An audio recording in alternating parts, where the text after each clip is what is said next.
श्री कृष्णाय नमः। श्री गोपीजन वल्लभाय नमः। श्रीमदाचार्य चरण कमलेभ्ये नमः। श्री गुसाई जी परम दयालवे नमः। श्री गुरुवे नमः। अपने माथे बिराजता सेव्य स्वरूपाय नमः। सर्व वैष्णवने जय श्री कृष्ण। गत विडियो में આપણે ભક્તિવર્ધિની ગ્રંથની ટૂંકમાં માહિતી મેળવી। આજે આપણે જોઈશું જલભેદ અને પંચપદ્યાયની। જલભેદ ગ્રંથની અંદર કુલ 21 શ્લોક આવેલા છે। હવે આ ગ્રંથ કોના માટે લખાયો, ક્યારે લખાયો, આની રચના ક્યાં થઈ વગેરે કોઈ જાતના પ્રમાણ ઉપલબ્ધ નથી। તો જેવી રીતે જળનો જે મૂળ સ્વભાવ છે, જલભેદ એનો અર્થ શું? જલ એટલે પાણી, જલના ભેદ પ્રકાર અલગ અલગ। તો જલનો જે મૂળ સ્વભાવ છે એ મૂળ સ્વભાવ શીતલ, શુદ્ધ અને મીઠું છે। જે પીવા લાયક જળ હોય છે એ એકદમ શીતલ અને મીઠું। પણ એ જલ જેના આધારે રહે છે એ રીતે એનો સ્વભાવ થતો જાય છે। જેવું કે કોઈક જળ ખાબોચિયામાં ભેગું થયેલું છે, કાદવમાં છે, નદીમાં વહેતું જળ છે, દરિયામાં છે, કોઈક પાત્રમાં છે, જે પાત્ર ઘણા વખતથી સ્વચ્છ કરાયું જ નથી, આમને આમ આપણે ભરી રાખેલું છે। દરિયાનું જલ ખારું છે। તો આવી રીતના અનેક અલગ અલગ વસ્તુઓના આશરે જ્યારે જળ રહે છે ત્યારે એ જળનો સ્વભાવ એવી રીતે થઈ જાય છે। તેવી જ રીતે ભગવાનના પણ ગુણો અનેક છે। ભગવાન આનંદ રૂપ એક સમાન છે, સચ્ચિત્ત અને આનંદ રૂપ છે, અગણિત આનંદ છે, ગુણાતીત છે। પણ એ ભગવાનના ગુણોનું અનુવાદન, ગુણગાન જે વક્તા કરે છે એ વક્તાની અંદર જે ગુણદોષ હોય છે એ રીતે એનું ગાન કરે છે। અને એટલા માટે એવા અલગ અલગ એ ઉદાહરણો આપે છે।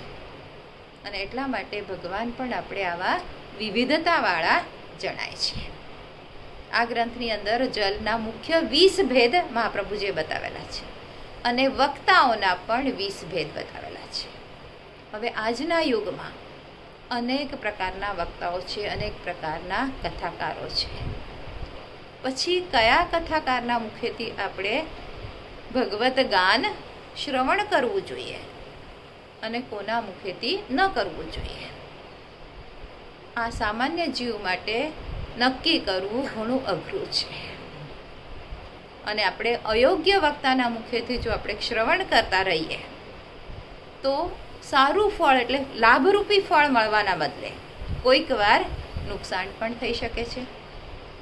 માટે સારા અને યોગ્ય વક્તાની પસંદગી કરવામાં જીવને સરળતા રહે તે માટે આ ગ્રંથની રચના કરવામાં આવેલી છે।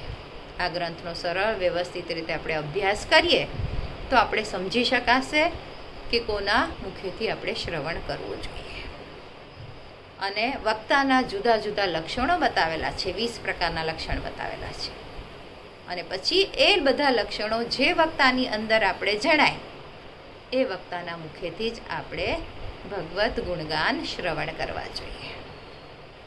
અને પુષ્ટિમાર્ગીય જીવ વક્તાની પસંદગી ખૂબ કાળજીપૂર્વક કરે તો એ પોતાના માર્ગ પર વ્યવસ્થિત રીતે દ્રઢ રહી શકે। બીજો ગ્રંથ છે પંચપદ્યાયની। આ ગ્રંથની અંદર 5 શ્લોક છે અને આ ગ્રંથની પણ રચના ક્યારે અને કોના માટે કરવામાં આવી છે એનો કોઈ સંદર્ભ નથી।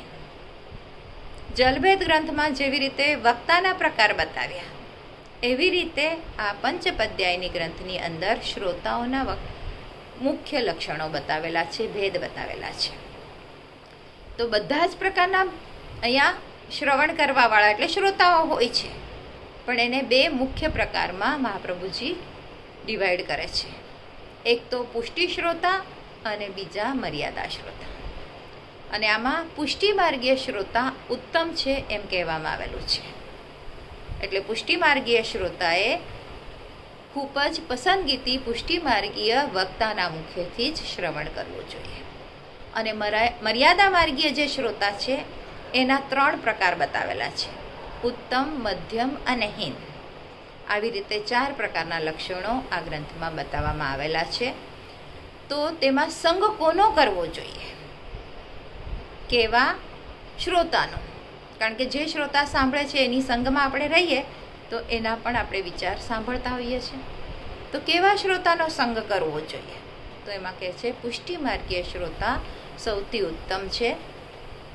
અને એ જો ન મળે તો મર્યાદા માર્ગીય જે શ્રોતા છે એમાં પણ જે ઉત્તમ પ્રકારના છે એનો સંગ કરવો. કેમ કે આપણે જેવો સંગ કરીએ એવો રંગ આપણને લાગે છે.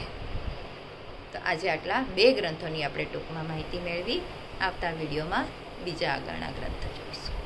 આજના મારા વચનોને પ્રભુ ચરણોમાં સમર્પિત કરું છું. જે કંઈક ભૂલચૂક થઈ હોય તે માટે ક્ષમા ચાહું છું. સર્વ વૈષ્ણવને જય શ્રી કૃષ્ણ.